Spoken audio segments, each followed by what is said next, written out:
Thank you. Mali andariki namaskaram. First of all, to get an award in the presence of K. Vishnath Garu itself is a huge thing for anyone as an actor. I wish I could work. I worked with him. I think that would have been a different experience.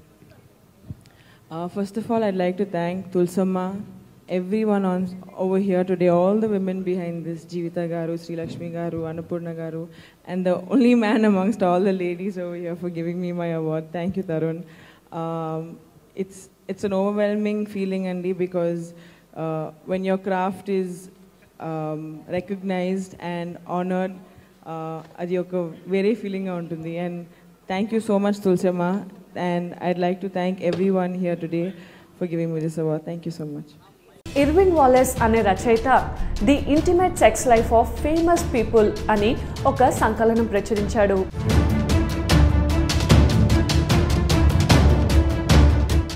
Fetish అంటే నగ్నంగా నిద్రించడం అనే విభాగం కింద గాంధీ పేరు కనబడుతుంది.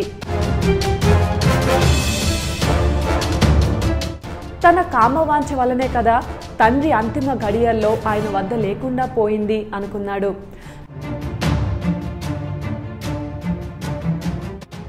గాంధీ బ్రహ్మచర్య ప్రయోగాల గురించి అర్థం చేసుకోవాలంటే సెక్స్ గురించి గాంధీ అభిప్రాయం తెలుసుకోవాలి.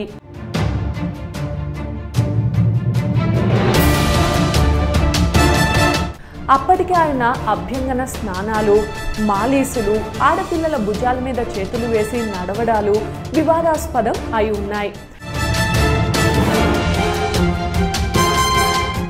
దీక్ష శారీరక బ్రహ్మచర్యానికే పరిమితం కాకుండా మానసికంగా కూడా తను బ్రహ్మచారి కావాలని ఆయన ఆశించాడు.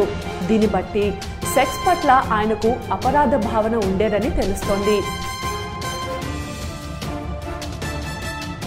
గాంధీ ఆ స్త్రీలను తన పక్క మీద తన దుప్పట్లోనే పడుకోమనేవారట. 2010లో జార్జ్ ఆడమ్స్ అనే ఆయన గాంధీ నేకెడ్ అంబిషన్ అనే పుస్తకం రాస్తూ మళ్లీ వీటి గురించి విమర్శించాడు. గాంధీస్ ట్రూత్ రాసిన ఎరిక్ ఎరిక్సన్ సిద్ధాంతం ప్రకారం గాంధీ జీవితంలో మాతృత్వ భావనకు ముఖ్య స్థానం ఉంది. ఒంటరితనం అనుభవించినప్పుడు ఆయన తల్లి ప్రేమకై తప్పించి స్త్రీ కౌగిలిలో సేద తీరేవాడు. నౌఖలి పర్యటన తర్వాత నుంచి క్రమం తప్పకుండా ఆయన పక్కనే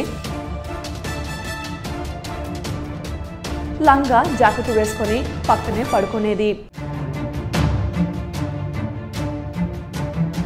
తన భర్తకు ఈ వ్యవహారం నచ్చలేదని కూడా ఆమె చెప్పింది.